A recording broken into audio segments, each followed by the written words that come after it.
Kathleen, I wanted to ask you one last question about this young man who's the apparent shooter from Allen, Texas. He appears to be Latino.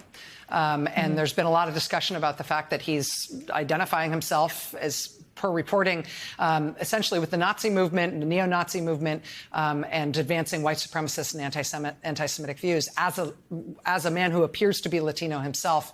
How do you describe that as a dynamic here, as somebody who's studied the white power movement?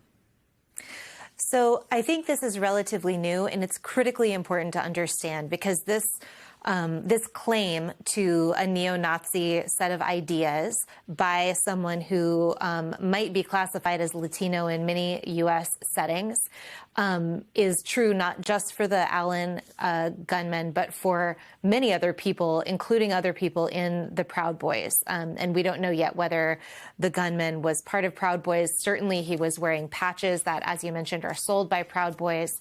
But there's a direct linkage between something like right-wing death squad and the slogan that comes with it, which is Pinochet was right, to Latin American ideas about whiteness. So Pinochet is the infamous Argentinian dictator who dealt with his political enemies. Often, many of the enemies were characterized as racial others by simply throwing them out of helicopters over the ocean.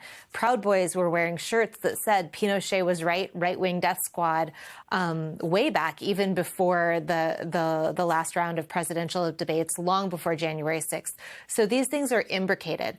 And the other thing to understand, and this has a long history, it's complex, I'll do it here just very quickly, but people can read more about this.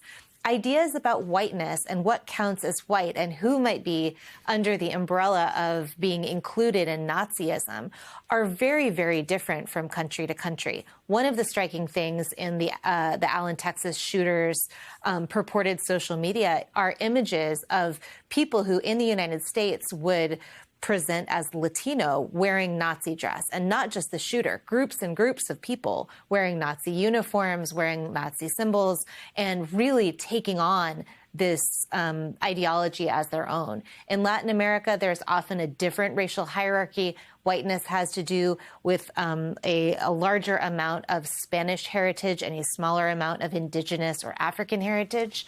And all of these ideas are socially constructed. So this is difficult, but the outcome is not difficult to understand. The outcome is anti-American targeted violence at communities of color, Jewish communities, other sort of racial enemy communities, and at our institutions of democratic governance.